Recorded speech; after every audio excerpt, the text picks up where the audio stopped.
Buenos días, hermanos y amigos, que el Señor les bendiga.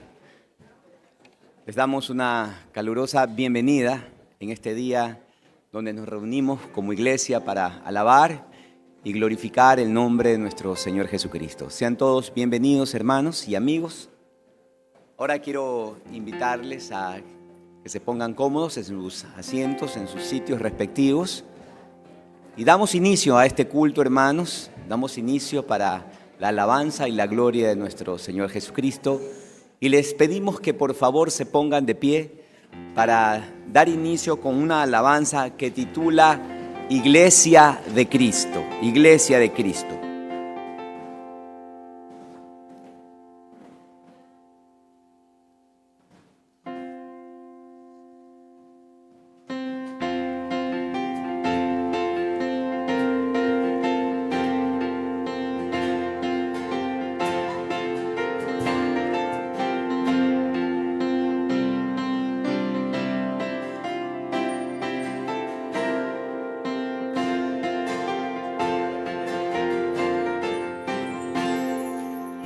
Iglesia de Cristo, tu santa misión es dar el mensaje de paz y perdón.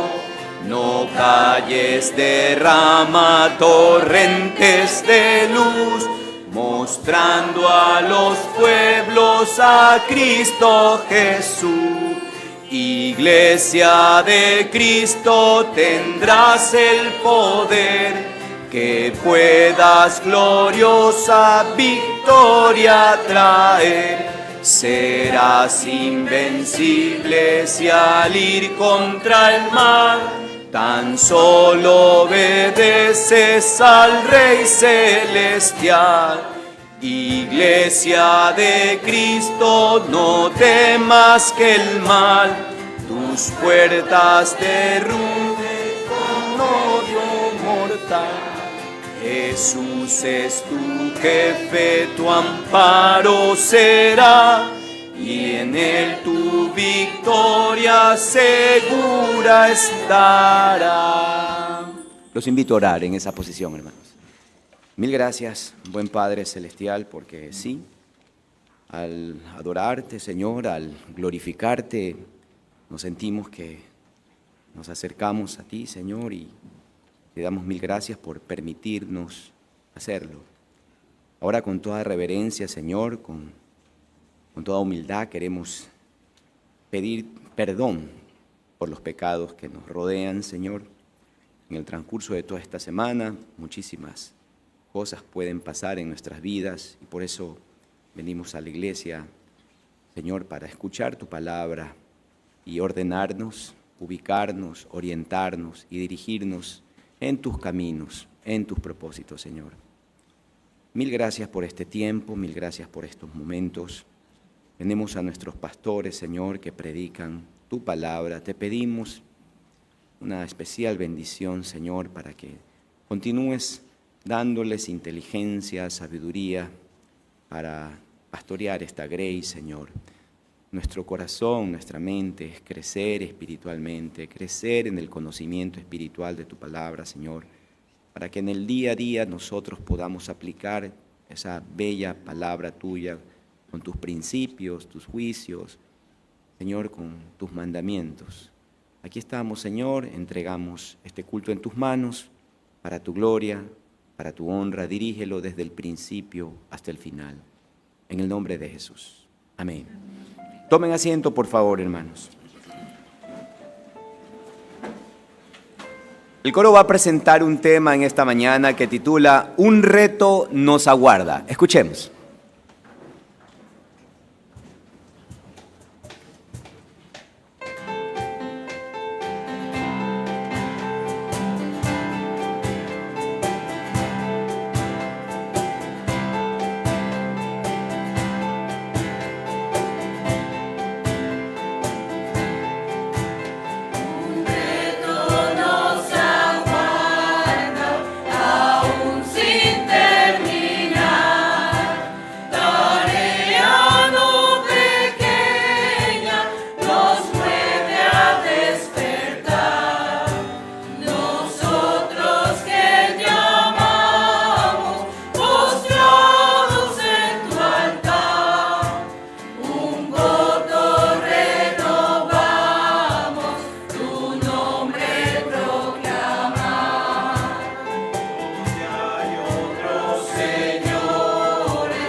Ahora nosotros alabamos al Señor, hermanos, con este himno que titula Firmes y adelante, firmes y adelante.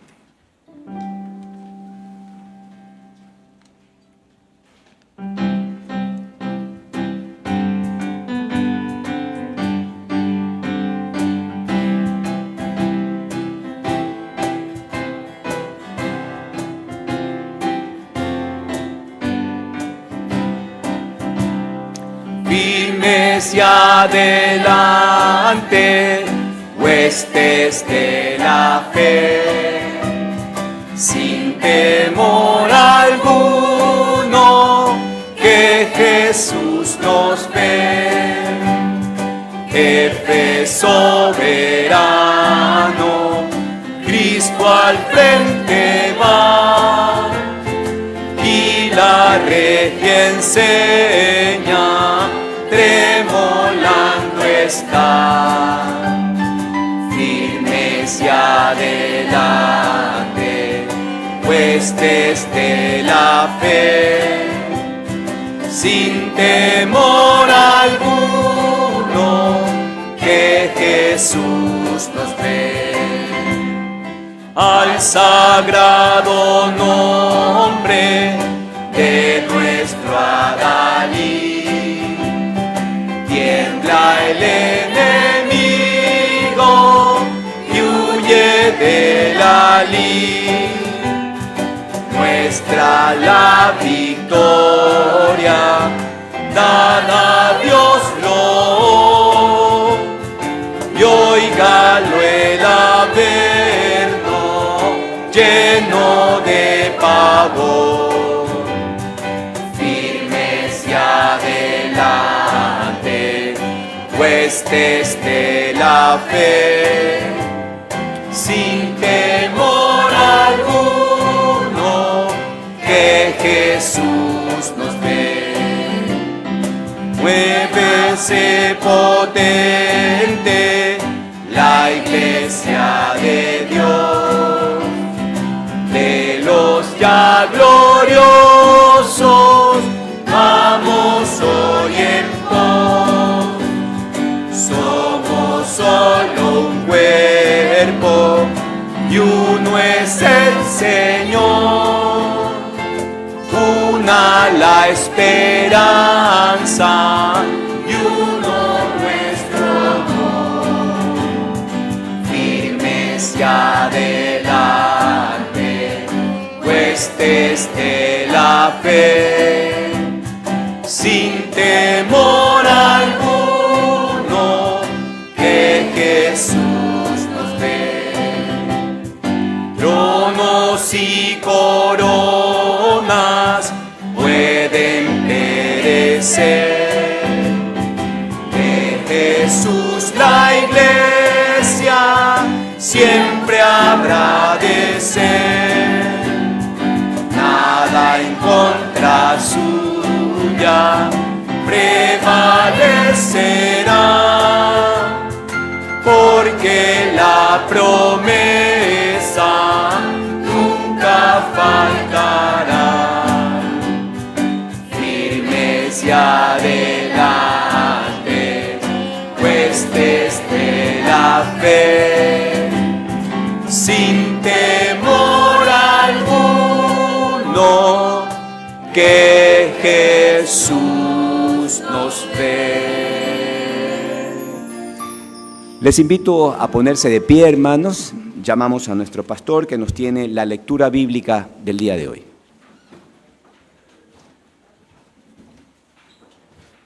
Pueden abrir sus Biblias, hermanos, en la carta de Judas. Judas, un libro antes de Apocalipsis. Judas, vamos a leer el capítulo 1 desde el versículo 1. Estoy leyendo en una versión diferente, así que no se frustren conmigo. Es la Biblia de las Américas, va a ser un poco diferente, pero pueden seguir su lectura. Judas, capítulo 1, dice versículo 1, Judas, siervo de Jesucristo y hermano de Jacobo, los llamados, amados en Dios Padre y guardados para Jesucristo. Misericordia, paz y amor os sean multiplicados. Amados, por el gran empeño que tenían en escribiros acerca de nuestra común salvación, he sentido la necesidad de escribiros exhortándoos a contender ardientemente por la fe que de una vez para siempre fue entregada a los santos. Pues algunos hombres se han infiltrado encubiertamente, los cuales desde mucho antes estaban marcados para esta condenación, impíos que convierten la gracia de nuestro Dios en libertinaje y niegan a nuestro único soberano y Señor Jesucristo. Ahora quiero recordaros, aunque ya definitivamente lo sepáis todo, que el Señor, habiendo salvado al pueblo de la tierra de Egipto, destruyó después a los que no creyeron, y a los ángeles que no conservaron su señoría original, sino que abandonaron su morada legítima, los ha guardado en prisiones eternas bajo tinieblas para el juicio del gran día. Así también Sodoma y Gomorra y las ciudades circunvecinas, a semejanza de aquellos, puesto que ellas se corrompieron y siguieron carne extraña, son exhibidas como ejemplo al sufrir el castigo del fuego eterno. No obstante, de la misma manera también estos hombres, soñando, mancillan la carne, rechazan la autoridad y blasfeman de las majestades angélicas.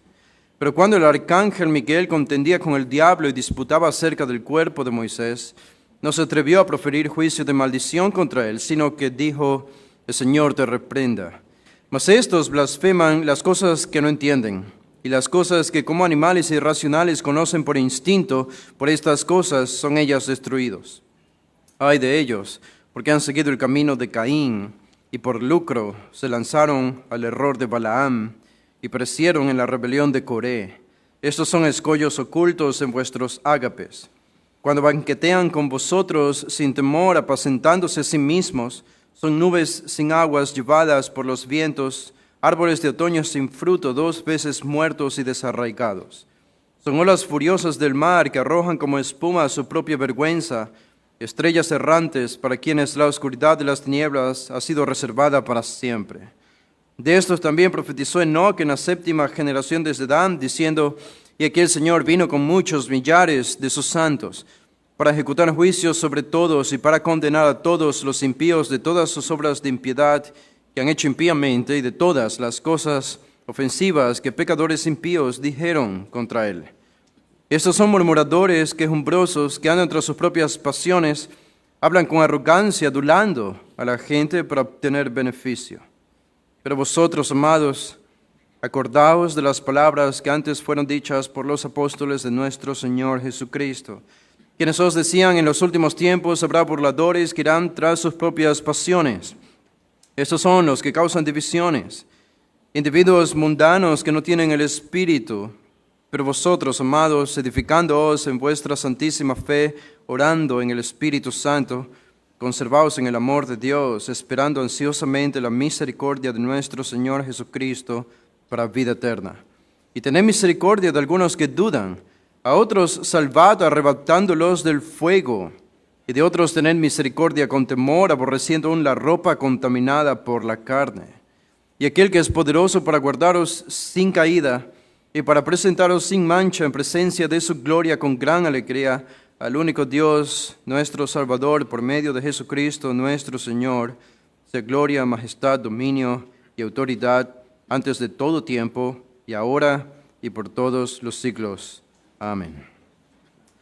Señor, te damos gracias y venimos con suma reverencia a presentarnos delante de ti, delante de tu presencia en esta mañana, a presentarte nuestras almas, nuestros corazones abiertos y con mentes receptivas para oír tu verdad, tu palabra, tu revelación por medio de la Escritura.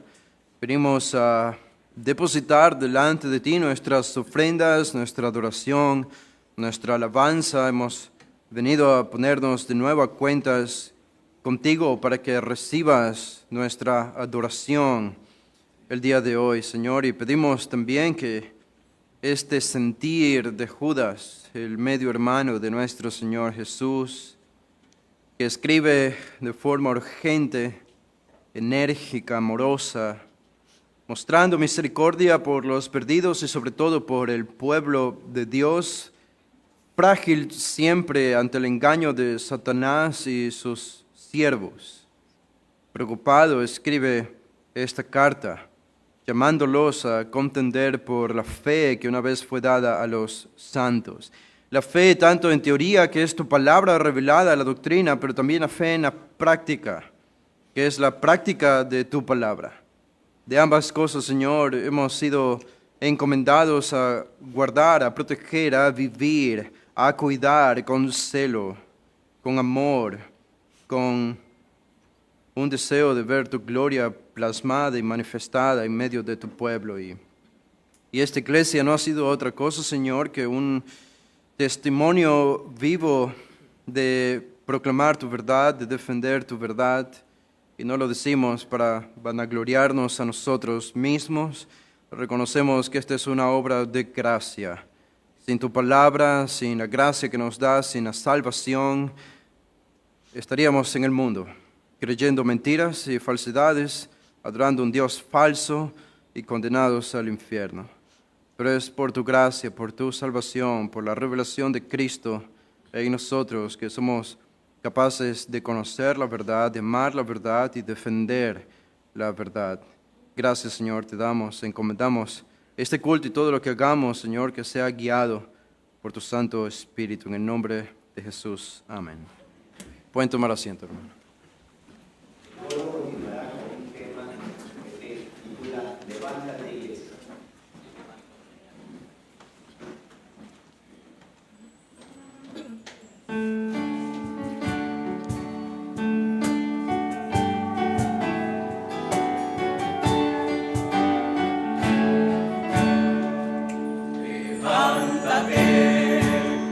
Iglesia del Señor, cálzate.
Ahora alabamos al Señor congregacionalmente, hermanos. Lo hacemos con este tema que titula Oh, qué amor incomparable. Oh, qué amor incomparable. Basado en 1 de Timoteo, capítulo 1, versos 13 y 14.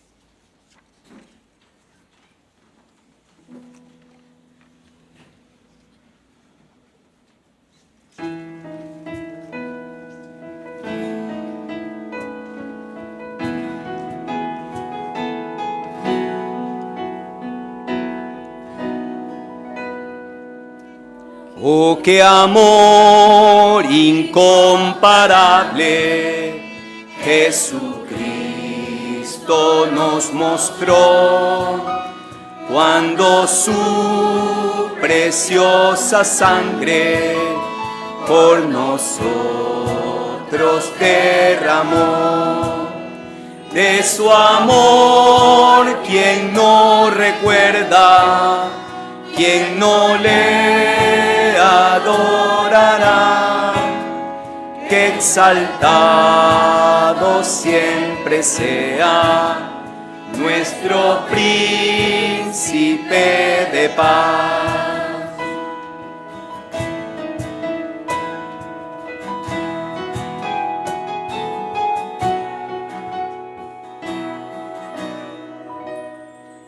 En el monte del Calvario, fuentes de infinito amor, aquel gran día se abrieron, oh, qué inmerecido don, cual gran río de lo alto, sin cesar su amor fluyó sobre el mundo derramado, paz, justicia y amor.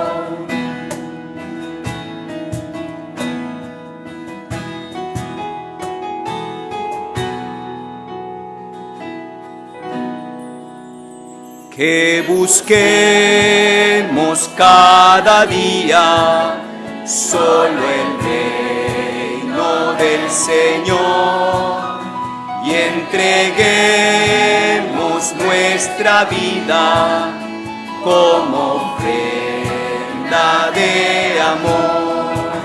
Solo en Él nos gloriaremos, nada más importará.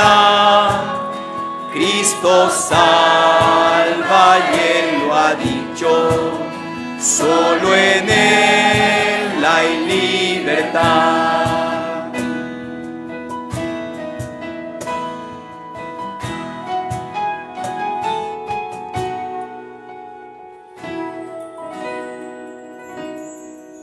Tu palabra es mi guía y me guía a no pecar. En mi Cristo yo confío, nada en Él me ha de faltar. De su plenitud derrama su amor y su poder en mi ser y sin medida, al rendirme a sus pies. De su plenitud derrama su amor y su poder en mi ser y sin medida, al rendirme a sus pies. Amén. Y para terminar este segmento, este tiempo de alabanzas, tenemos un último himno que titula La roca de mi salvación, basado en el Salmo 18, versos 2 al 4. La roca de mi salvación, hermanos. ¿Qué les parece si nos ponemos de pie? Cambiemos de posición.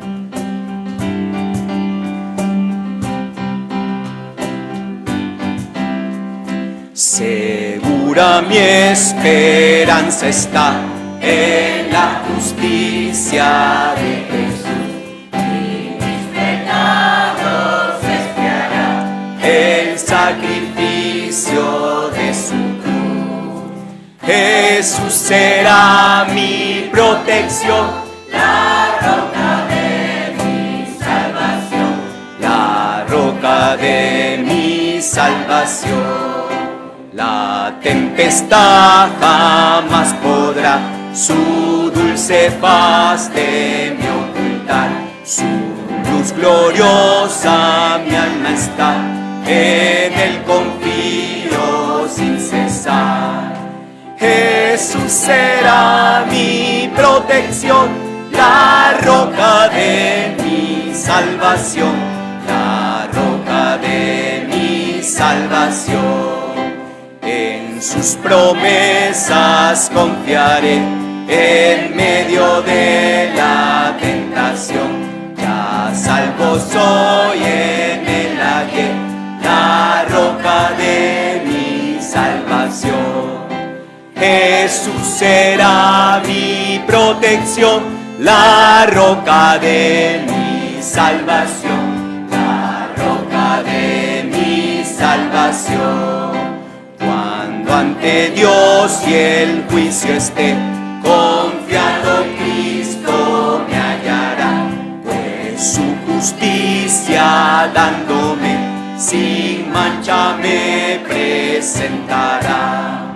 Jesús será mi protección, la roca de mi salvación, la roca de mi salvación.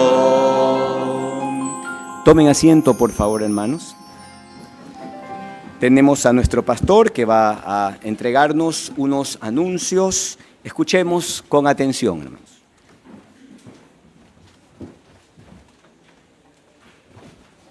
Bien, sean todos bienvenidos el día de hoy.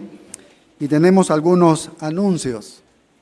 Unidas por su gracia, invita a todas las mujeres de la iglesia, a las que asisten también, a su reunión mensual, el día martes 6 de febrero a las 4:30 p.m.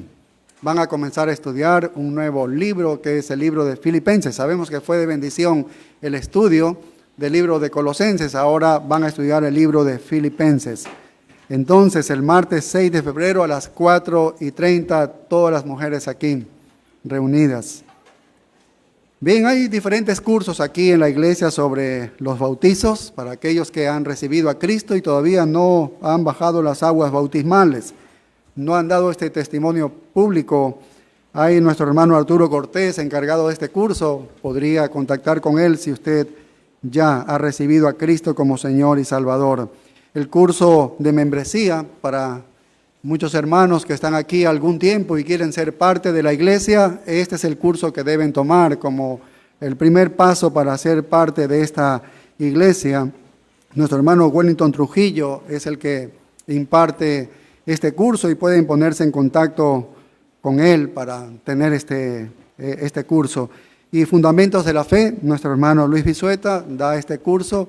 Son para todos los hermanos que ya son miembros, recién se han hecho miembros, reciben todo este curso importante para el crecimiento de su vida espiritual. Otro anuncio, nuestro hermano Gabriel Guerrero, él dirige todo aquí, la alabanza, todo, él está a cargo de esto. Y él está queriendo más personas que puedan adherirse al canto y que sepan también tocar instrumentos. Así que él va a hacer algunas audiciones para los que quieran participar, hombres, mujeres, para el canto, y también hermanos o hermanas que sepan tocar instrumentos musicales. Pueden ponerse en contacto con Gabriel Guerrero para que sepan cuándo deben hacer esta audición.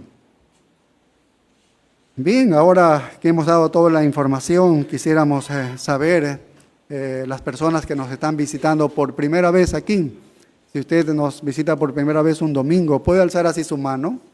Solo puede alzar así su mano. Veo que hay algunas personas. Tengan levantada así su mano porque nuestros hermanos van a entregarles una información que si tiene la gentileza la puede llenar y al finalizar puede entregar esa información y podríamos conocerle mejor. Tal vez al finalizar el culto podríamos también conversar con ustedes. Bien, les auguramos que sea este tiempo de la predicación de gran bendición para todos ustedes, ¿sí? Y que no sea la primera vez que visiten aquí nuestra iglesia. Y bien, ahora vamos a pasar un video, creo que son 4 o 5 minutos, un video. En este mes estamos cumpliendo 13 años de que la iglesia inició, así que vamos a tener ahí unos cuantos minutos de poder ver todo esto.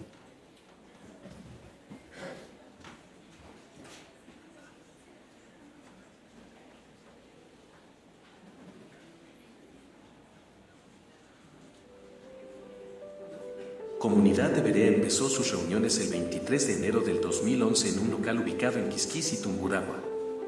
Ahí tuvimos nuestras primeras reuniones estudiando el libro de Efesios. Comenzamos un grupo aproximado de 45 hermanos. En este lugar el Señor nos permitió crecer no solo en número, también espiritualmente por medio del estudio dedicado de su palabra.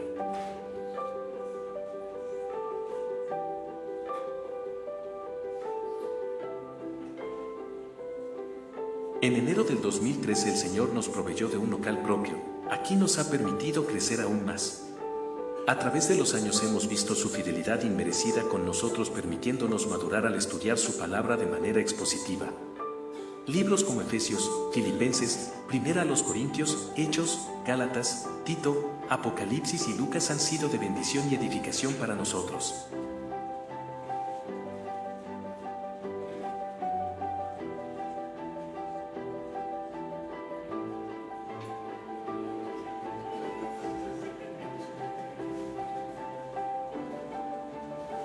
En el 2011 nuestro pastor Sisto Dormí viajó a California para empezar sus estudios teológicos en el Seminario de Maestros.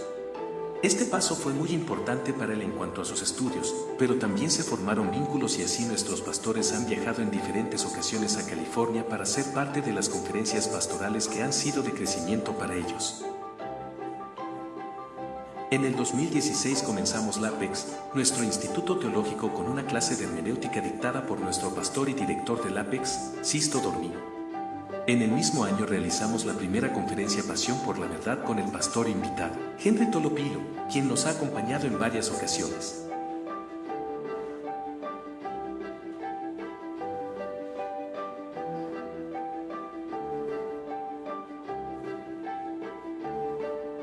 Con el pasar de los años en Comunidad de Berea hemos visto cómo numerosos hermanos han sido obedientes al Señor dando el paso del bautismo, confesando así públicamente su fe.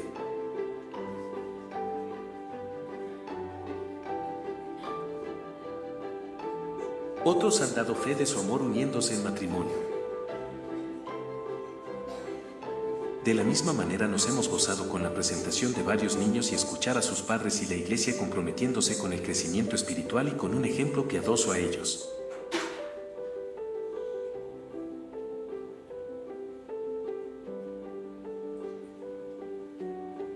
Nuestros niños son muy importantes para nuestra congregación, por ello nuestra escuela dominical se enfoca en su crecimiento con un estudio sustentable de cada pasaje bíblico a tratar.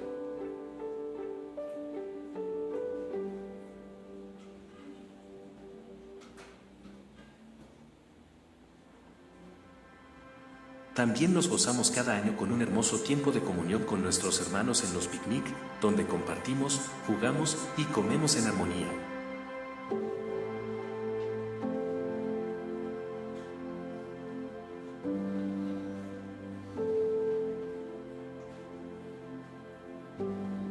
Cada diciembre tenemos nuestra cena navideña, acompañada de especiales musicales por parte del coro de la iglesia y del coro infantil. También tenemos la presentación del Evangelio.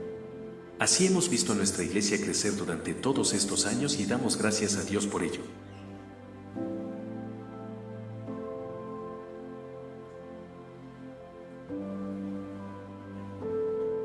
Este 2023 que pasó no lo podemos dejar atrás. Este año tuvimos nuestra primera escuela bíblica infantil realizada por nuestros hermanos misioneros que vinieron de California. Fueron 3 días de aprendizaje y diversión para nuestros niños.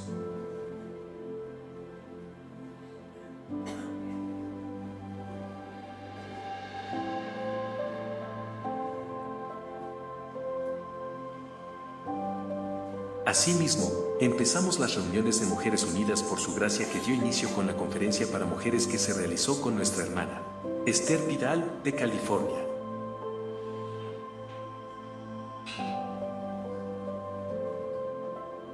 Meses adelante realizamos la primera conferencia del Apex Pentecostés con nuestros pastores Carlo Dormi, Sisto Dormi y los pastores invitados Richard Terán y Luis Zurita.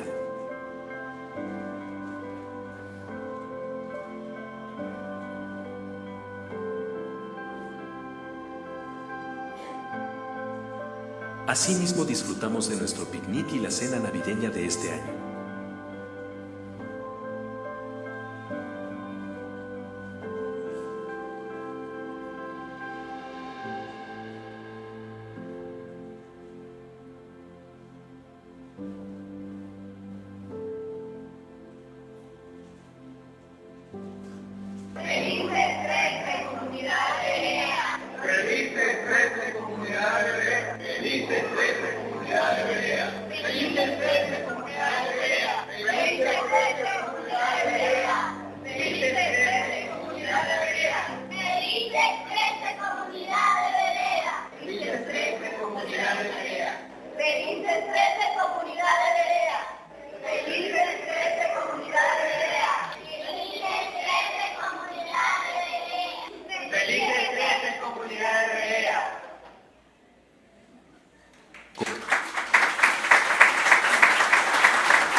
Bien, ahora vamos a orar por las ofrendas, así que inclinemos nuestros rostros. Padre, gracias por el gran privilegio que nos das, Señor, de aportar para tu obra, para que tu evangelio pueda correr a muchos otros lugares, como lo has establecido, Señor, que de todo lo que tú nos das, una parte, Señor, decidimos darlo como una ofrenda para la obra tuya, para el sustento de los diferentes ministerios, Señor, de la iglesia. Y te damos gracias que nos haces partícipes, ser parte de esto, Señor. Bendice lo que nosotros vamos a dar, que sea como un olor fragante a tu presencia, Señor.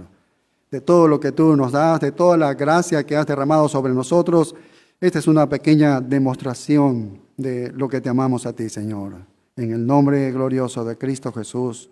Amén.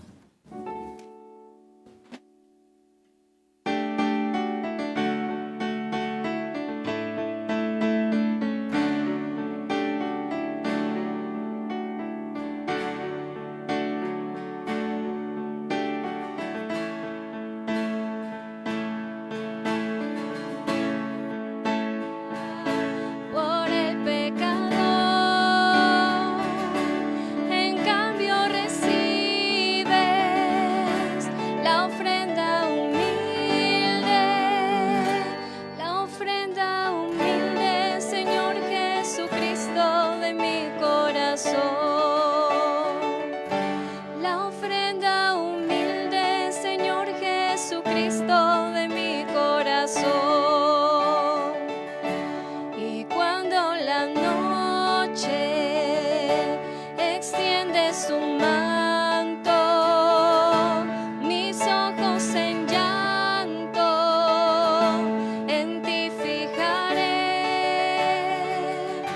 alzando mis ojos, veré las estrellas. Yo sé que tras ellas, cual Padre amoroso, tú velas por mí. Yo sé que tras ellas, cual Padre amoroso, tú velas por mí.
mezclado con llanto y mi corazón.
Que teníamos un hermano mexicano que narraba también aquí en la iglesia. ¿Cuál es ese hermano que habló en el video? ¿Ustedes saben cuál es? Eso creo que se llama inteligencia artificial, para los que no sabían. Era inteligencia artificial, uno le da las palabras y te lo... El problema es que sale en acento mexicano y nosotros estamos aquí en Ecuador. Así que, bueno, pero creo que fue y es bonito recordar siempre cómo el Señor ha sostenido a esta iglesia. No celebramos nuestra fidelidad estos 13 años, alrededor de 13 años, sino la fidelidad de Dios para nosotros y para esta congregación. Si ustedes no sabían, esta iglesia, aunque no se lo dijo de esa manera ni se lo explicó con esos detalles, esta iglesia fue plantada o nació bajo el lema de la verdad, la importancia de la verdad. Así nació esta iglesia. Esta congregación no nació por un capricho personal de alguien que quería ser famoso o popular, no nació por agendas personales ni por un deseo de enriquecerse al tener una iglesia y ser un pastor, nada que ver con eso, sino por un compromiso con la verdad de la palabra, con la verdad de la predicación expositiva. Esta iglesia no existiría si el Señor no nos hubiese dado una convicción de cómo debe ser predicada su palabra, de que debe ser predicada versículo por versículo de manera expositiva. Y esas son las circunstancias que el Señor usó y las situaciones para que en alrededor de 13 años aproximadamente el Señor usase diferentes personas y al pastor para plantar esta congregación. Así que damos gracias al Señor. No ha sido un accidente en la historia, no es un accidente de esta ciudad que esta iglesia esté aquí y el Señor la siga sustentando hasta ahora. A pesar de las vicisitudes, a pesar de quizá intentos de divisiones en el pasado, hace años o más recientes, Satanás no se duerme, nuestro enemigo nunca descansa y por lo tanto nosotros tampoco debemos descansar. Pero creo que a la luz de todo eso, esta congregación ha sido la prueba de que la verdad es imbatible. La verdad es imbatible, la verdad es indestructible. La verdad de Dios hablamos, no nuestra verdad. La verdad de Dios, el Evangelio, la palabra de Dios, Cristo siendo revelado al mundo y a nosotros en la salvación. Esa verdad es infranqueable, es indestructible, es imperecedera, es inevitable porque todos tienen que confrontarse con esa verdad. Esa es la verdad del Evangelio. Y es por eso importante, me pareció hoy hacer un alto. Ustedes saben, en las tardes estamos estudiando el Evangelio de Lucas, versículo por versículo. Vamos ya terminando el capítulo 21 casi del Evangelio de Lucas, pero hoy quise hacer un paréntesis del estudio de Lucas y enfocarme en este tema de la verdad. Así que no voy a hacer lo que siempre hacemos en esta iglesia, que es ir a un pasaje de algún libro de la Escritura y explicarlo, predicarlo versículo por versículo, sino que vamos a usar diferentes textos, pero todos en torno a este tema de la verdad, el carácter imbatible de la verdad. ¿Qué es la verdad? ¿Por qué es importante la verdad? Hace algún número de años un predicador, un líder de un seminario prominente fue invitado a una conferencia en una universidad cristiana reformada. Y él estaba hablando acerca, en ese tiempo todavía estaba vivo el esposo de Elizabeth II, la que era reina, la que fue reina de Inglaterra. Hace poco tiempo ella murió. Pero cuando ella era reina y su esposo todavía vivía, el esposo de la reina era el rey. Él era el rey de Inglaterra, así se lo llamaba. Pero ustedes saben, él no venía de familia real, venía de familia real, pero de otros países, no de la familia real de Inglaterra. Y a eso creo que se le llama o se lo conoce con un nombre, este tipo de reyes o reinas, que no son los reyes del linaje de ese país, se los llama como rey consorte o reina consorte o algo así. Y la idea es que el papel que juegan estos reyes o reinas, que ellos no son los importantes, es la pareja en realidad, el esposo o la esposa, que viene de la línea real, del linaje real. En este caso el rey Felipe, o Philip, era el rey de Elizabeth II. Y era un personaje de relleno.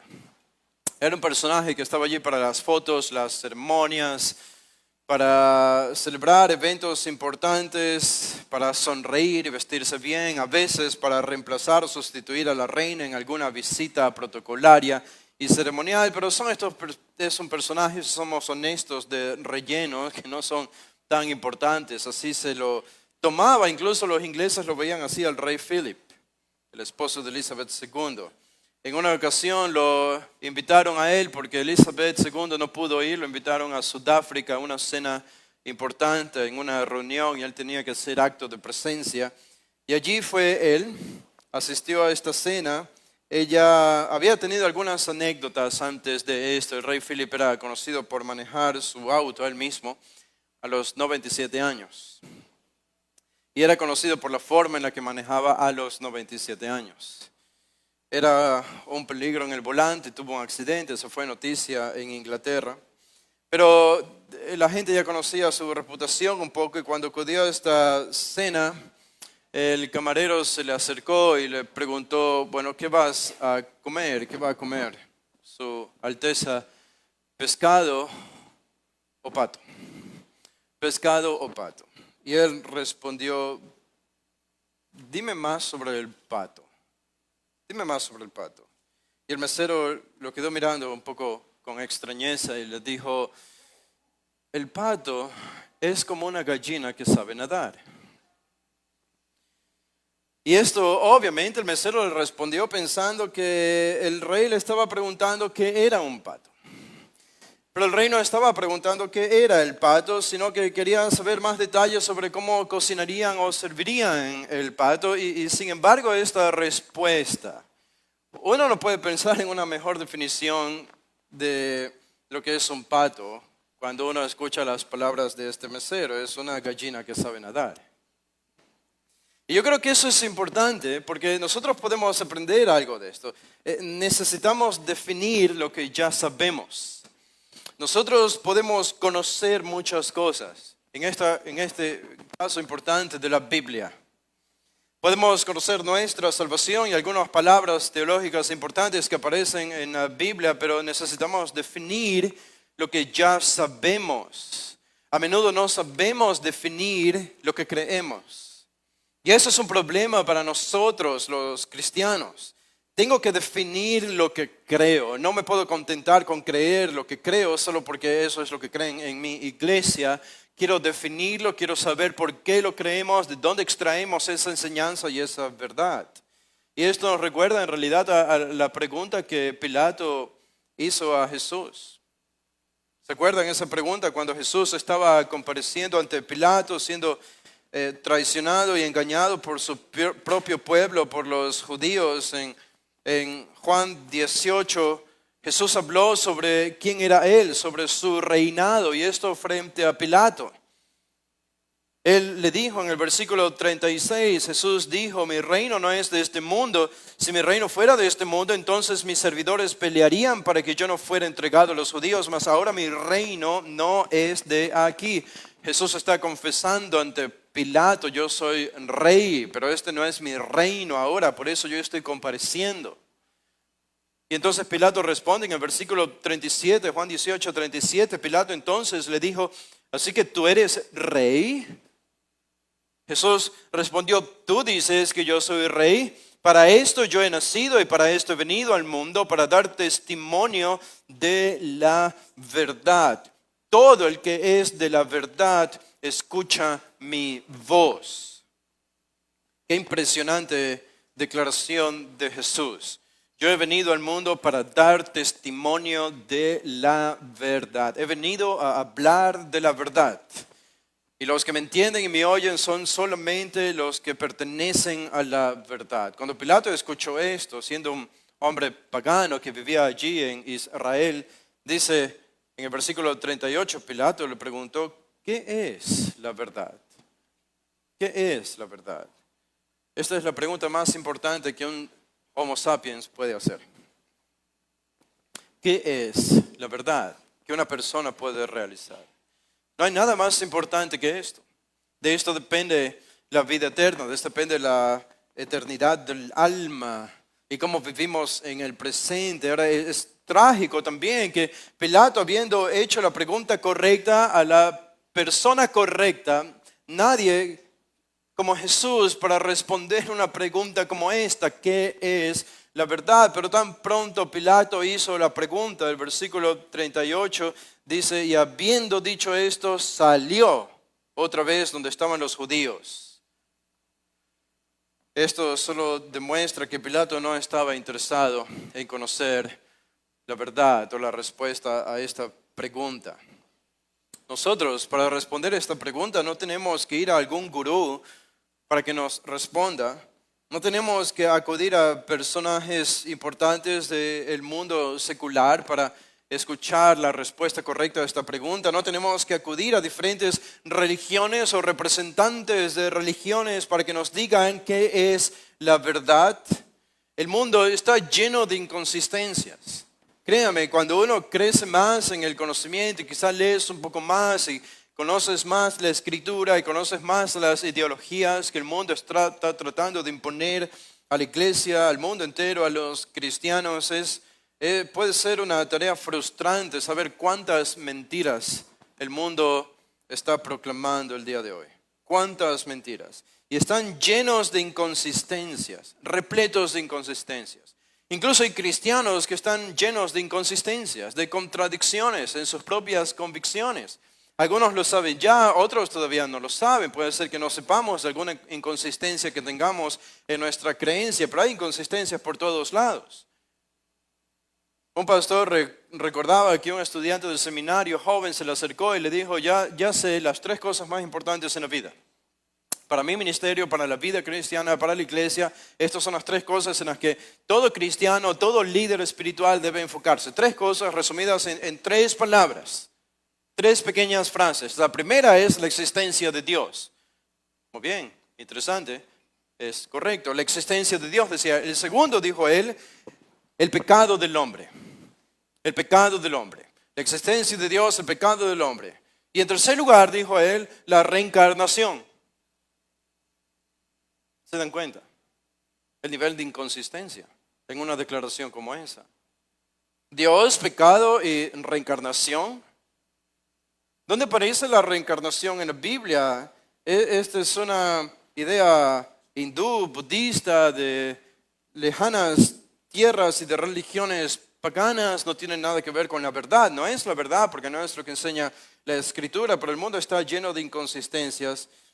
Nosotros tenemos, como Pedro dice, la palabra profética más segura. Incluso la Biblia es más segura que tus propias experiencias. Es lo que dice Pedro de forma explícita. Es más segura que mis experiencias. En otras palabras, la palabra es más segura, confiar en la palabra que en lo que yo puedo sentir, que en lo que me dicen mis sentidos. cómo interpreto algunos hechos de la historia o contemporáneos, la palabra es más segura que todo eso. Por eso la pregunta de Pilato es importante. Y nosotros entendemos esto. Ahora, lo que quiero hacer a continuación es solamente repasar algunos textos de la Biblia y encontrar lo que la Biblia dice sobre la verdad. ¿Ok?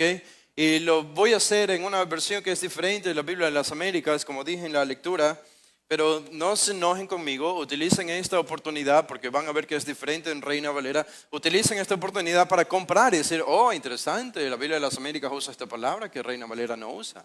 Me parece muy interesante, voy a anotarlo aquí, porque me da un poco más de claridad, ¿ok? ¿Ven que es mejor que enojarse conmigo a hacer eso? Así que el Antiguo Testamento usa una palabra interesante que es emet, que significa certeza o confianza. Alguien en quien se puede confiar o alguien en quien se puede defender. Reina Valera traduce comúnmente esta palabra como verdad o lo verdadero. Y este término es usado para describir el carácter de Dios. Por ejemplo, en Génesis 24:27 dice, bendito sea Jehová. Esto es lo que dice el siervo de Abraham, cuando Abraham le envió para conseguir una esposa para su hijo Isaac. Abraham quería conseguir una esposa de la misma familia, cercana, de algún pariente, y lo encontró, y el Señor le llevó providencialmente a esta persona, a esta mujer. Y cuando el siervo se enteró de que había conseguido la meta, de que Dios le había dado éxito en su misión, él responde en Génesis 24:27, dice, bendito sea Jehová, Dios de mi Señor Abraham, que no ha dejado de mostrar su misericordia y su verdad o su fidelidad. No ha dejado de mostrar su misericordia y su fidelidad hacia mi Señor, y Jehová me ha guiado en el camino a la casa de los hermanos de mi Señor. ¿Qué está pensando el siervo de Abraham? Él está pensando, el deseo de Abraham acaba de ser honrado por Dios. Dios ha sido fiel y Dios sigue manteniendo su promesa de un pueblo que saldría de los lomos de Abraham al llevarme a una familia que es pariente. Dios cumplió lo que había prometido a Abraham y lo estaba cumpliendo en un caso que algunos de nosotros dirían un detalle poco importante, pero no lo era. En Éxodo el capítulo 34, dice el versículo 6, cuando Moisés le pidió al Señor ver su presencia, Dios le dijo, no, porque si me ves cara a cara vas a morir, vas a perecer, pero vas a ver mis espaldas. Te voy a mostrar solamente mis espaldas. Y Dios se las mostró en el capítulo 34 de Éxodo. Y cuando Moisés lo vio, la exclamación que aparece en el versículo 6 dice, entonces pasó Jehová por delante de él y proclamó, Jehová, Jehová, Dios compasivo y clemente, lento para la ira y abundante en misericordia y fidelidad, o en misericordia y verdad, que sería lo mismo. Es esta idea de que Dios es alguien en que tú puedes depender, en quien tú puedes confiar. Nadie mejor que Él. Hay un pasaje interesante en el libro de los Salmos. En el Salmo, el número 31, los Salmos siempre son textos o pasajes de la Biblia ricos en descripciones de Dios, aunque usan poesía hebrea, pero son ricos en describir a Dios y su carácter. Y el Salmo 31 dice, versículo 1, observen lo que dice, algunos versículos aquí, Salmo 31, 1, en ti, oh Jehová, me refugio, jamás sea yo avergonzado, líbrame en tu justicia. Inclina a mí tu oído, rescátame pronto, sé para mí roca fuerte y fortaleza para salvarme. El salmista obviamente está pasando un tiempo difícil de persecución, personas que engañan, que quieren matarlo. Tú eres mi roca fuerte, le dice en el versículo 2. Eres mi fortaleza para salvarme. Versículo 3, porque tú eres mi roca y mi fortaleza y por amor de tu nombre me conducirás y me guiarás. Me sacarás de la red que en secreto me han tendido, porque tú eres mi refugio. Versículo 5. Aquí aparece la palabra, en tu mano encomiendo mi espíritu. ¿Quién usó esas palabras? Jesús en el Nuevo Testamento. En tu mano encomiendo mi espíritu. Tú me has redimido, oh Jehová, Dios de verdad. ¿Cómo el salmista podía confiar tanto en Dios? ¿Qué le motivaba a confiar tanto en Dios? Porque él sabía que Dios es un Dios de verdad. Dios es un Dios de verdad. Dios es un Dios confiable. Y noten que toda persona, este es David el que está escribiendo aquí, toda persona que entiende que Dios es un Dios de verdad, toda persona que ama la verdad odia la mentira. Yo sé si tú amas la verdad cuando veo que odias la mentira. Si yo veo que alguien no odia la mentira es porque no aman la verdad. Y David lo muestra aquí en el versículo 6, inmediatamente después de hablar de la verdad de Dios, Dios de verdad, él dice en el versículo 6, aborrezco a los que confían en ídolos vanos, mas yo confío en Jehová. No es un odio pecaminoso, es simplemente odio a la mentira, a lo que es falso, a lo que distorsiona la imagen de Dios. Es el celo conocido de David. En Jeremías tenemos otra porción interesante en el profeta Jeremías, en el capítulo 10. Observen lo que dice aquí el profeta Jeremías en el versículo 1, capítulo 10, versículo 1. Dice, oíd la palabra de Jehová, os habla, oh casa de Israel, así dice Jehová, el camino de las naciones no aprendáis, ni de las señales de los cielos os aterroricéis, aunque las naciones les tengan terror. Porque las costumbres de los pueblos son vanidad, pues un leño del bosque es cortado. En otras palabras, esto es lo que hacen para adorar a sus dioses. Cortan la madera de un árbol. Qué torpe es esto, qué necedad. Pretender que un pedazo de madera es un dios, adorarlo, hablarle, hacerle peticiones y vivir para ese trozo de madera al que se le ha puesto algún nombre y algunas características se le han dado. Por eso dice en versículo 3, un leño del bosque es cortado, lo trabajan las manos de un artífice con la suela. Oh, este Dios necesita ayuda humana para existir. Versículo 4, con plata y oro lo adornan, con clavos y martillos lo aseguran para que no se mueva. ¿Por qué Dios necesita ayuda de clavos y de martillos para no caerse? Qué tonto pensamiento. El versículo 5, como los espantapájaros de un pepinal, sus ídolos no hablan. Tienen que ser transportados, porque no andan. En otras palabras, sus dioses ni siquiera pueden caminar, no pueden hablar, no pueden escuchar. Dice por eso en el versículo 5, a la mitad, no les tengáis miedo, porque no pueden hacer ningún mal, ni tampoco hacer bien alguno. Es tan necio como decir, le tengo miedo a la piedra que está en la esquina de mi casa. Qué tonto decir algo como esto. El versículo 6, por eso exclama, no hay nadie como tú, oh Jehová, grande eres tú y grande es tu nombre en poderío. Noten el versículo 7, ¿quién no te temerá, oh Rey de las naciones? Este es el contraste entre el Dios verdadero y los ídolos falsos. Dice, ¿quién no te temerá, oh Rey de las naciones? Porque esto se te debe.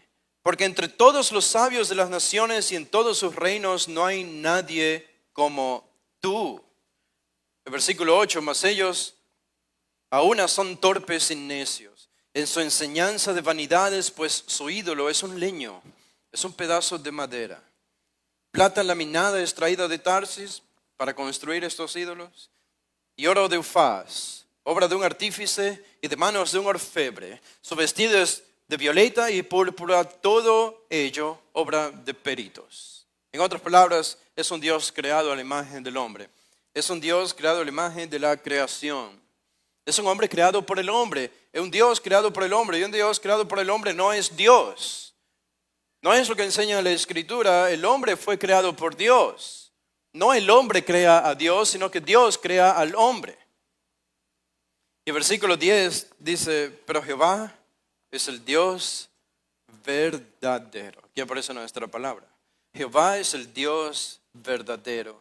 Él es el Dios vivo y el Rey eterno. Ante su enojo tiembla la tierra y las naciones son impotentes ante su indignación. Dios ni siquiera tiene que hacer algo para que la tierra tiemble. Solamente enojarse es suficiente y la tierra temblaría. En Isaías 65, 16 dice Dios, 2 veces repite Isaías esta frase, Dios de la verdad, Dios de la verdad. Recordamos a Jesús que dijo, el que me envió en Juan 7:28, el que me envió es verdadero. El que me envió es verdadero. Ahora, si Dios es la verdad y lo es, sabemos que lo es, todo lo que dice entonces es la verdad, porque Él nunca miente. No puede ser menos que verdad. Por eso se habla de que su palabra es la verdad. Por eso en 2 de Samuel 8:28 dice, ahora pues, Señor Jehová, tú eres Dios, tus palabras son verdad. Tus palabras son verdad. El Salmo 119, 160 dice, la suma de tu palabra es verdad. Y cada una de tus palabras justas son eternas. En 2 Timoteo 2:15 dice Pablo, hablando de los siervos que no se avergüenzan, dice que maneja con precisión la palabra de verdad. La palabra de verdad. Noten esa característica que se le da a Dios, también se le da a la palabra de Dios. Es la verdad. Jesús dijo, la verdad es tan importante no solo para lo que creemos, sino para lo que somos. Porque Jesús dice en Juan 17, santifícalos en tu verdad, tu palabra es verdad. Solo podemos ser santificados en la palabra de Dios. No hay otra manera de crecer espiritualmente, no hay otra manera de abandonar nuestros pecados, si no es por medio de la palabra de Dios, porque es la verdad. Y por eso la verdad también es descrita como si fuese incluso una persona. Una persona. En el Salmo 86 se le adjudican algunos atributos a la palabra o a la verdad sola. En el Salmo 86, el versículo 10, dice, porque tú eres grande y haces maravillas, solo tú eres Dios. Enséñame, Jehová, tu camino, andaré en tu verdad. Unifica mi corazón para que tema tu nombre. Andaré en tu verdad.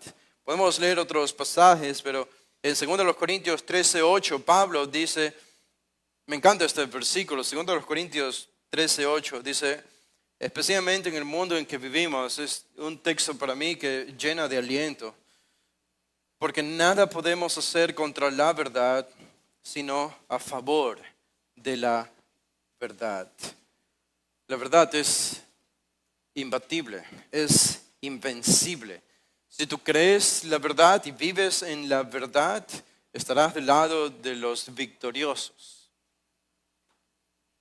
Por eso Pablo en Gálatas, él usa la palabra verdad como sinónimo de evangelio. Verdad es sinónimo de evangelio. 4 veces o más de 4 veces. ¿Por qué la gente no cree a pesar de todo este testimonio? Si Dios es la verdad, Jesús dijo, yo soy el camino, la verdad. Jesús mismo se definió como la verdad y la vida. Si Dios es la verdad, Cristo es la verdad, el Espíritu se le llama el Espíritu de verdad, la palabra de Dios es la verdad, y a la verdad se le atribuyen atributos personales incluso en la Escritura. ¿Por qué la gente no cree? ¿Por qué la gente no cree?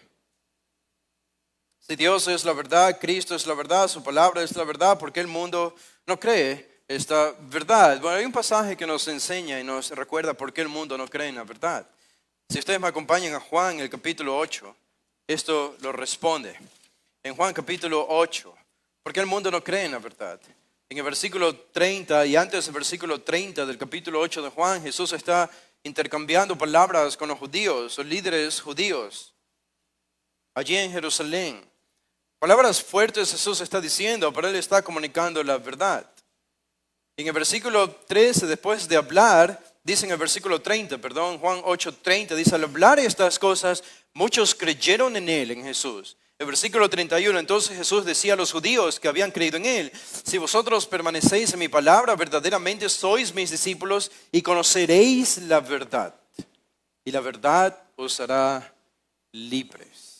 ¿De qué está hablando Jesús aquí? Conocerán la verdad y la verdad los hará libres. Jesús está reconociendo que es solamente la verdad de Dios, la verdad de Cristo, la que puede liberar a un pecador de la esclavitud, de su pecado. De eso está hablando. Ser liberados de la esclavitud de nuestro pecado. La verdad los hará libres. En el versículo 36 dice, ellos le contestaron, somos descendientes de Abraham y nunca hemos sido esclavos de nadie. Como dices tú, seréis libres. No tiene sentido. No somos esclavos. Ellos no entendían. Nosotros eran ignorantes. 34, Jesús respondió, en verdad os digo que todo el que comete pecado es esclavo del pecado. Y el esclavo no queda en la casa para siempre. El Hijo sí permanece para siempre. Así que si el Hijo os hace libres, seréis realmente libres. Jesús explica de qué está hablando. Está hablando del pecado. Pero ellos no entienden. Y en el versículo 37 le añade, sé que sois descendientes de Abraham y sin embargo procuráis matarme porque mi palabra no tiene cabida en vosotros. Yo hablo lo que he visto con mi padre. Vosotros entonces hacéis también lo que oísteis de vuestro padre.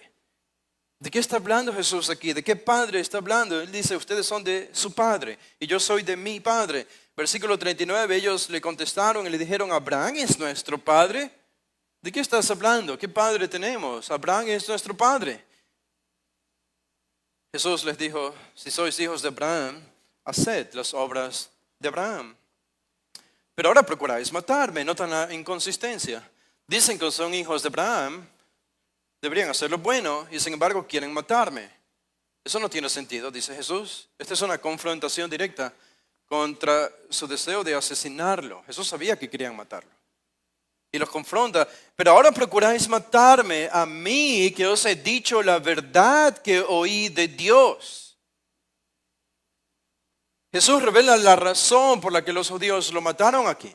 ¿Por qué los judíos mataron a Jesús? Porque Jesús les dijo la verdad. ¿Quieres ganarte el odio del mundo? Diles la verdad. La verdad en amor. La verdad con gracia y con misericordia, pero la verdad. Diles la verdad. Te vas a ganar el odio del mundo y no solo del mundo, sino probablemente de los creyentes débiles o inmaduros dentro de la propia iglesia. Cuando hablas la verdad.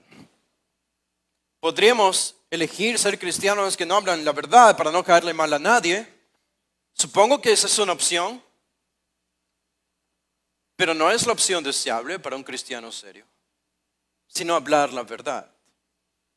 La verdad produce tensión en las relaciones. A veces entre hermanos, entre amigos, entre familiares. Claro que sí, porque es la verdad.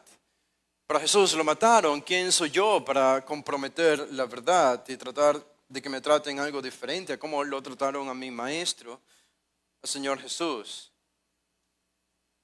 Jesús dice al final del versículo 40, esto no lo hizo Abraham. Esto no hizo Abraham. Versículo 41, vosotros hacéis las obras de vuestro padre. Jesús vuelve a insistir, ustedes hacen lo que su padre hace. Y ellos le dijeron, nosotros no nacimos de fornicación. ¿Por qué hablan de la fornicación? ¿Qué tiene que ver con el debate entre ellos y Jesús? Ellos están acusando a Jesús de haber nacido bajo una relación de fornicación. Esta es obviamente una mentira. Obviamente una mentira. Es una acusación contra Jesús. Tú naciste bajo fornicación. Entonces, no, nosotros no somos como tú, que has nacido en fornicación, en relaciones ilegítimas. No, nosotros tenemos un Padre, Dios, dicen. Nuestro Padre es Dios. Y Jesús entonces responde en el versículo 42. Si Dios fuera vuestro Padre, me amaríais. Porque yo salí de Dios y vine de Él. Pues no he venido por mi propia iniciativa, sino que Él me envió. Versículo 43, esto hace entonces la pregunta importante. ¿Por qué no entendéis lo que digo? Digo, es muy claro lo que estoy diciendo. ¿Por qué no entienden lo que digo? ¿No se han hecho ustedes esa misma pregunta cuando han tratado de evangelizar a alguien? Pero me parece simple de entender. Abandona tu pecado, renuncia a ti mismo, cree en Jesús, arrepiéntete y confiesa tus pecados. Han tratado de convencer a un sectario que cree en su líder. Puede ser un líder religioso, puede ser un líder político, lo que sea. Pero los hechos no son suficientes, los hechos observables, las evidencias no son suficientes. Y uno se pregunta, bueno, pero ¿por qué no entienden lo que digo? Y espiritualmente hablando, sobre todo, es lo que le preocupa a Jesús aquí. Y Él responde, dice en el versículo 43, porque no podéis oír mi palabra.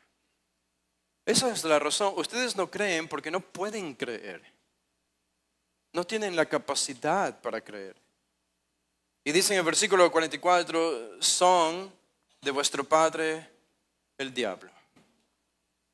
Y quieren hacer los deseos de vuestro padre, que es el diablo. ¿Por qué? Porque Jesús los compara con el diablo. Dice, él fue un homicida desde el principio. ¿Por qué desde el principio? Bueno, Satanás estaba detrás de Caín cuando Caín mató a Abel.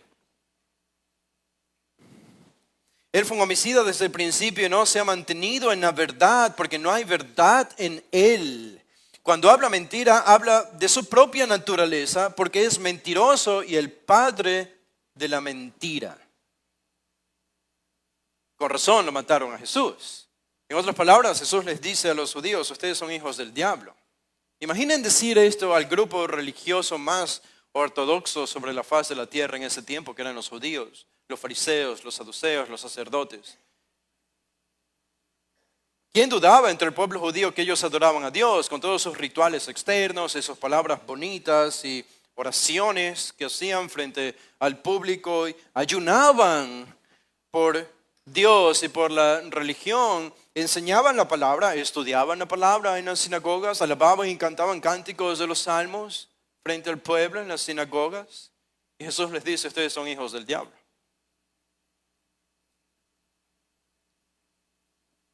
Y lo sé porque mienten. Y su padre, Satanás, es el padre de mentira, mentiroso desde el principio. En versículo 45 dice, pero porque yo digo la verdad, no me creéis. No me creéis. Claro, el que cree una mentira va a rechazar la verdad y no solo va a rechazar la verdad, va a odiar la verdad. ¿Quién de vosotros, dice el versículo 46, quién de vosotros me prueba que tengo pecado? ¿Cuál fue la respuesta? Silencio. Porque no podían acusarle de pecado a Jesús. No tenían pruebas, en otras palabras, para no creerle. Él demostró ser una persona perfecta y aún así no le creían. Dice, y si digo la verdad, ¿por qué vosotros no me creéis? De nuevo, ¿por qué no me creen? Y el versículo 47 responde, el que es de Dios escucha las palabras de Dios, por eso vosotros no escucháis, porque no sois de Dios. No son de Dios. Los que no pertenecen a Dios no pueden entender la verdad, no quieren entender la verdad y la verdad. Podríamos armar una estrategia bonita de predicar el evangelio a personas no creyentes, ¿y saben? De tal manera que el mensaje sea bien recibido por los oyentes. Y al final me vengan a felicitar diciéndome qué bonito mensaje. Bueno, algo falló aquí, o no entendieron nada de lo que dije, o yo no prediqué el evangelio verdadero y no confronté el pecado. Pero la verdad siempre tiende a producir este tipo de respuesta. Por eso después ellos responden en el versículo 48 y lo acusan de estar endemoniado a Jesús. El mundo no cree la verdad, el mundo cree la mentira. El mundo se opone a la verdad. Y vivimos hoy más que nunca en una cultura en caos, porque la mentira es promocionada por todos los medios, todos los días. Por medio de las redes sociales, de los noticieros, de los periódicos, de artículos que se escriben, de canciones que se cantan, de películas que se ven y series de televisión que se ven. Todos los días escuchamos mentiras. Saben, lo que sucede con Estados Unidos es muy importante para nosotros porque tiene repercusiones aquí, en toda Latinoamérica y en todo el mundo en general. Un autor en los 1900 llamado Francis Schaeffer dijo, en 1984 publicó un libro, y el libro que publicó se llama El Gran Desastre Evangélico. El Gran Desastre Evangélico. Él escribía en los 1980s, y en este libro él decía que en los últimos 60 años, desde 1920 hasta 1980, en Norteamérica y por ende en el resto del mundo, especialmente en Latinoamérica, había ocurrido algo. El tejido moral de esa nación, que había sido siempre cristiano, al menos en principio, en principio, en leyes y en constitución, ese tejido moral se había resquebrajado, había sufrido una descomposición, una ruptura moral por todo lo que él estaba viendo en el entretenimiento, en la política y en la civilización en general. Y él decía, el gran problema es la idea de ser absolutamente libres, querer ser absolutamente libres. Él decía, es especialmente una directa y deliberada rebelión contra Dios y contra su ley. Si Francis Schaeffer describió la sociedad en los 1980s de esa manera, como una sociedad que se ha resquebrajado moralmente de forma entera y completa, nosotros estamos en el 2024.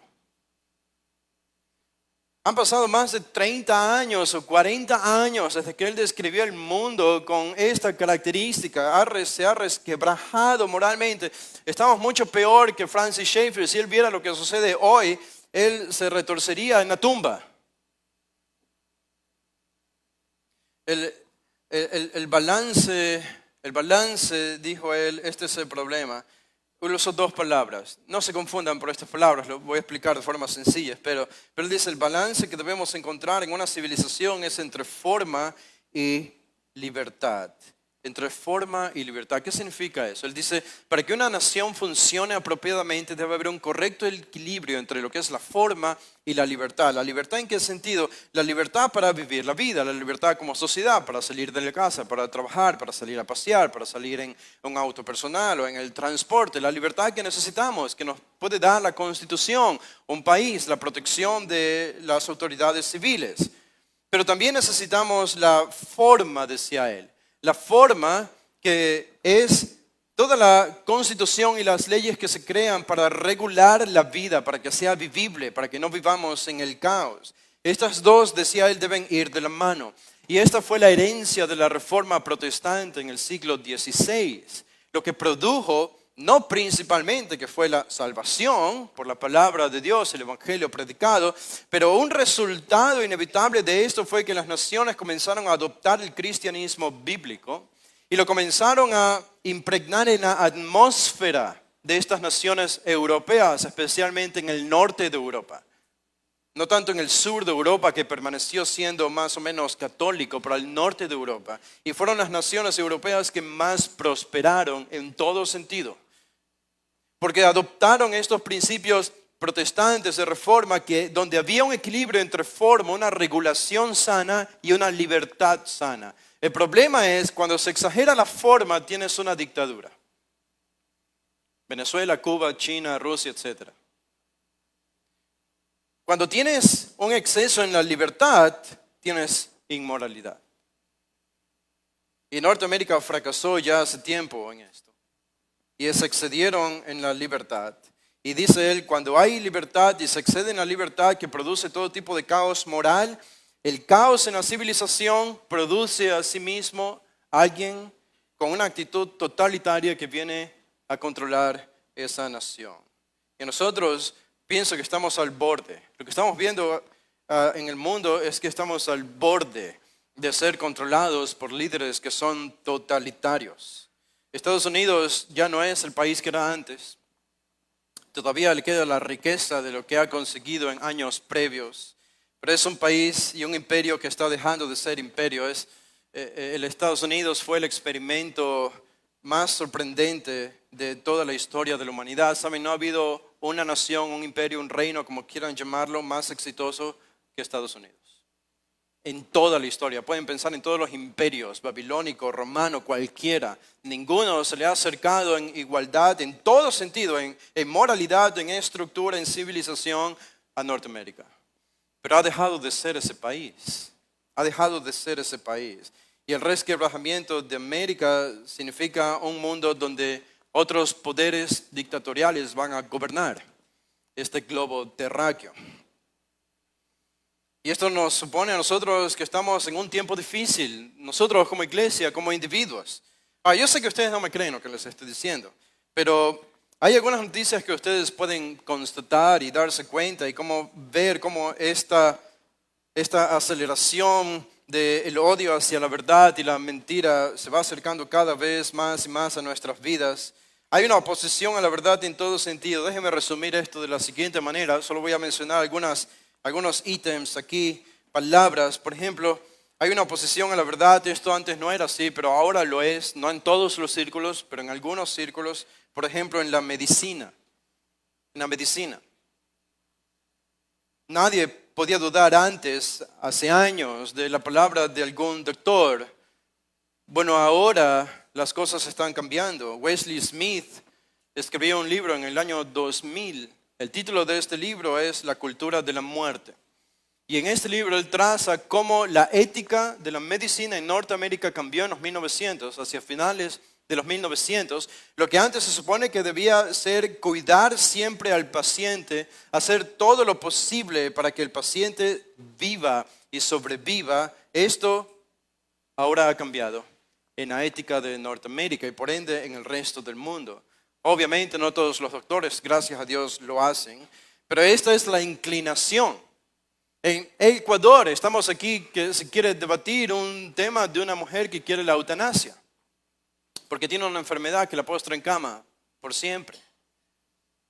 Esta es una de las mentiras del diablo. Y si ustedes no tienen un pensamiento crítico, fácilmente pueden creer esas mentiras y pensar que es loable sacrificar la vida de esta mujer para que no sufra más. Es una mujer relativamente joven.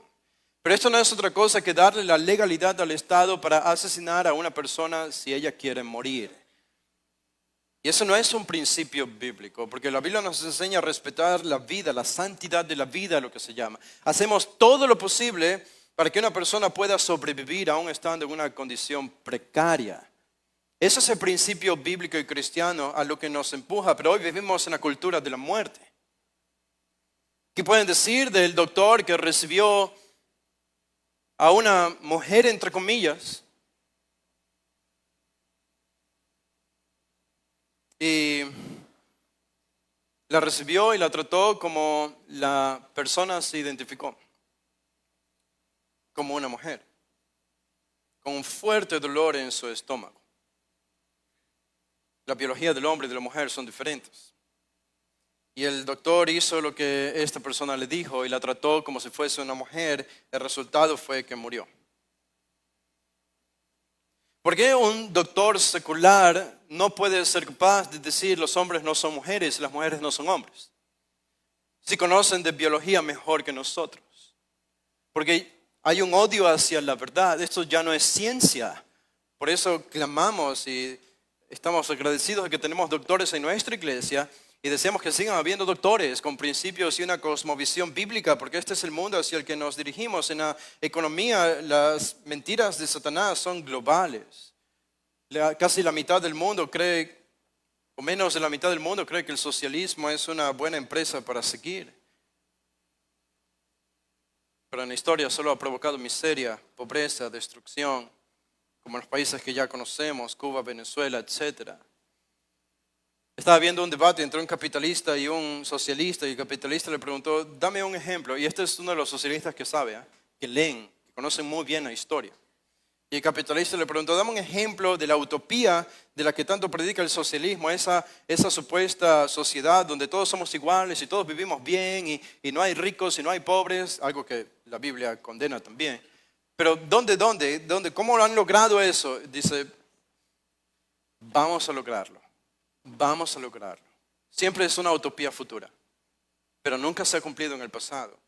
El capitalismo puede decir, ha logrado riqueza, ha logrado privilegios, ha logrado igualdad y buen trato para los trabajadores. Inglaterra, Alemania, Estados Unidos y Canadá en su mejor momento. En la política está llena de mentiras. Los supuestos mesías que vienen a salvar a la nación no son más que farsantes mentirosos que mienten tanto que parece que sus mentiras son verdad porque las repiten todos los días por medio de las redes sociales. La ciencia está llena de mentiras. El movimiento ambientalista hoy nos dice que tenemos que dejar de usar la electricidad que viene de la energía nuclear porque tenemos que cuidar a la naturaleza, el medio ambiente, el calentamiento global, el cambio climático.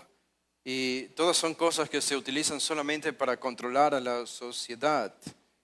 Y lo van a seguir haciendo. Por eso la proliferación de autos eléctricos van a reemplazar a los autos de gasolina. Con los autos eléctricos los gobiernos van a poder controlar tu carro. Son más caros, más difíciles de mantener. No vas a poder comprarlos, menos personas van a tener van a tener autos personales. Eso te quita la libertad de ir donde tú quieras. Y la idea es dejar de usar los fósiles que vienen del petróleo. Lo que nos da libertad para movernos, las industrias y el uso de los carros. ¿Qué decir de la biología? Lo que la ciencia dice de la biología, o lo que la ciencia o los supuestos socialdemócratas o lo que sea dicen de los derechos humanos, que a los criminales hay que cuidarlos, a los abortos hay que permitírselos porque se trata de la libertad de la mujer, asesinar a un bebé. Todo esto es predicado todos los días en nuestra sociedad. ¿Saben que esta iglesia se opone a todas estas mentiras? Y ustedes han sido testigos, muchos de ustedes, de que esta iglesia se opone a todas estas mentiras. Y vamos a seguir oponiéndonos a todas estas mentiras. Pablo dijo a la iglesia que es columna y sostén de la verdad. Aquí deben ser capaces de venir y escuchar la verdad. No lo mismo que escuchan en los noticieros y en las redes sociales. No la misma mentira, sino la verdad. Porque creemos que la verdad es importante en todo sentido, tanto espiritual como en la práctica, como en la ciencia, en la naturaleza. La verdad es importante, más que cualquier otro lugar es en la iglesia donde debemos aprender a crecer en nuestro aprecio por la verdad. Y eso creo que tiene que hablarnos de forma personal a cada uno de nosotros. Ya termino aquí, ya es mi conclusión. Pero eso tiene que hacernos crecer en nuestro aprecio por la verdad, a todos nosotros. Y creo que la forma más íntima en la que yo puedo saber si estoy viviendo en la verdad es hacerme la pregunta, ¿estoy viviendo una vida hipócrita o estoy viviendo una vida conforme a la verdad? Un estudiante del seminario que se graduó del seminario y era pastor de una pequeña iglesia en un lugar rural, escuchó predicar a un famoso predicador llamado Harold Robinson. Muy buen predicador, escribió un libro sobre la predicación. Excelente reputación, testimonio. Este era un hombre muy intelectual, era muy conocido y de mucha influencia. Y fue a escucharlo predicar en una conferencia. Y cuando terminó la conferencia, este joven quería conversar con él en privado. Y se le acercó a Harold Robinson y le dijo, quiero conversar con usted entre la semana, si tiene tiempo. Y Harold Robinson le dijo, conversemos tal día, entre la semana. Y este joven decía, yo en realidad quería hacerle una pregunta, es lo que dije al menos, pero en realidad quería mostrarme a mí mismo. Quería decirle cuán bueno era yo en mi predicación y las grandes cualidades que yo tengo para predicar y el problema de yo mismo verme con mis cualidades y con mis títulos académicos del seminario, verme a mí mismo por algunos años ya predicando a la misma iglesia pequeña, en un área rural de la ciudad. Él decía, yo merecía más. Yo merecía una iglesia más grande, así que con esa misión quería conversar con Harold Robinson a ver qué consejo me daba al respecto. Y conversaron. Y el joven le comenzó a decir a Harold Robinson, sabes, yo he estado predicando en una iglesia en la misma, en una área rural, yo tengo tal título académico del seminario, tengo estas cualidades para enseñar y predicar, y yo pienso que debería ir a predicar a un lugar mejor, más grande. ¿Qué consejo me darías? Y el joven dice que mientras le hablaba a Harold Robinson, la mirada de Harold Robinson estaba como perdida. Mostró en su rostro algo de desdén, como que le escuchaba con desgano. Y cuando terminó de preguntar, Harold Robinson, después de un silencio corto, le respondió, yo no creo que sería mala idea que sigas predicando en la misma iglesia. El seminario del que tú me hablaste lo conozco, dice él, y no es un seminario conocido. Y ya que estás poco tiempo predicando en la iglesia donde me dices que estás, esta combinación de ambas cosas me dice que si tú aplicas para una iglesia más grande, probablemente no te aceptarían. Esto hirió el orgullo de este joven. Fue a la casa, le conversó a su esposa y la esposa le dijo, yo creo que Harold Robinson tenía razón. Y él dijo, y eso es lo que más odio de esto, que él tenga la razón. Después de algunos años le agradeció a Harold Robinson porque fue una experiencia humillante para él. Pero Harold Robinson no quería agradar a este joven. Le dijo la verdad. Le dijo la verdad. Y yo creo que nosotros tenemos que guardarnos de ese tipo de hipocresía fuera de la iglesia o dentro de la iglesia. Saben, uno de los puritanos que escribió en los 1600, William Gurnall, pocos con una perspicacia de él para entender el corazón, el alma humana, como los puritanos y especialmente Harold William Gurnall. Y él decía, es tan difícil convencer a un hipócrita para que descubra sus deseos y los confiese abiertamente a Dios. Es tan difícil. No es la traición misma lo que le molesta al hipócrita, sino el conocimiento público de ella. A menudo entendemos en la Biblia que Dios paga al hipócrita por su pecado en esta vida presente. Eso nos dice que Dios odia la hipocresía. Habla de la hipocresía porque es todo lo contrario a la verdad. Si creemos en la verdad y vamos a vivir en la verdad, deberíamos huir de la hipocresía. Ananías y Zafira pecaron de hipocresía. Cuando tenían la mentira atravesada en su garganta, Dios les quitó la vida en la iglesia. Judas no pudo disfrutar el dinero de su hipocresía cuando traicionó a Jesús y le dieron dinero, sino que se ahorcó. Es malo mentir a los hombres, pero es peor mentir a Dios. Mentir a Dios es peor. Esto no lo invento yo. Pedro le dijo esto en Hechos 5, 3 y 4. No has mentido a los hombres, sino a Dios. Notan, es una cosa mentirle a los hombres y es otra cosa mentirle a Dios. Un mentiroso le miente a los hombres, pero un hipócrita le miente a los hombres y le miente a Dios. El hipócrita es un burlador porque toma a su víctima por necia, por tonta. Y le roba la verdad al mismo tiempo. Esto es lo que hace un hipócrita. Gurnall dijo esto, él dijo, confieso que el hipócrita puede hacer tan bien su papel espiritual que sin quererlo cause algún beneficio. Su brillante profesión de fe, sus palabras celestiales y su elocuente predicación pueden dar alguna medida de consuelo al que busca sinceramente. Pero es entonces cuando el cristiano corre el más grave peligro porque no sospecha.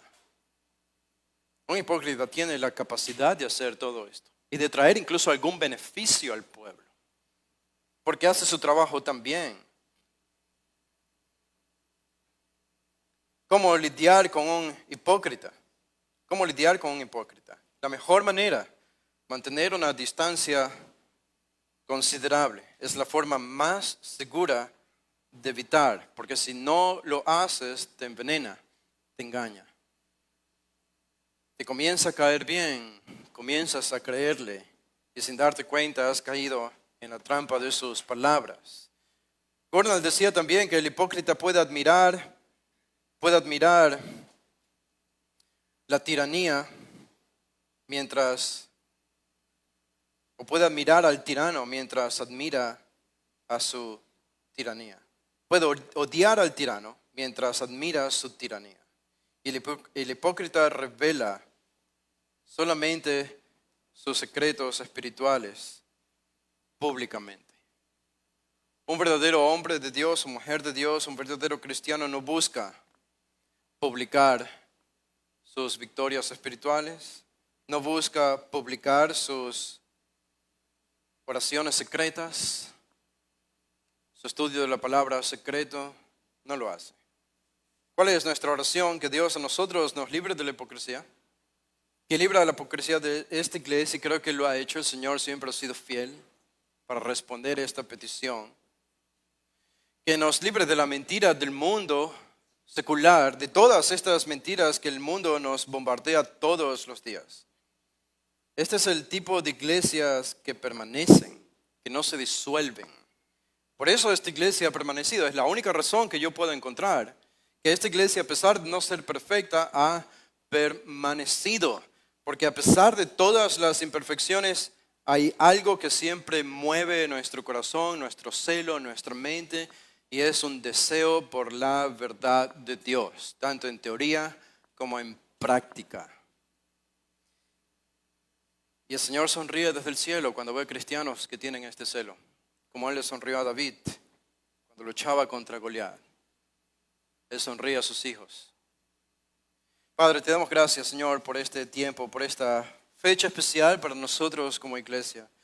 Ahora dirígenos en este tiempo de comunión a disfrutar, a pasar un tiempo de coinonía, de comunión, de enriquecernos mutuamente y con lo que tú has provisto también, recordando tu obrar en medio de nosotros, tu fidelidad, tu apoyo, tu guía, tu sostén, en medio de todas las vicisitudes y circunstancias adversas.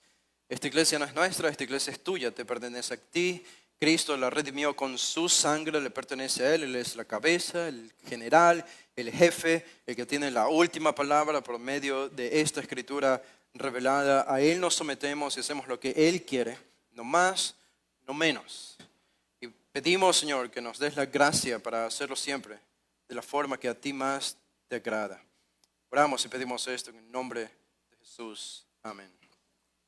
Bueno, hermanos, pueden ponerse de pie. No sé si hay algunas indicaciones para lo que va a hacerse, que hay una comida que les está esperando allá afuera.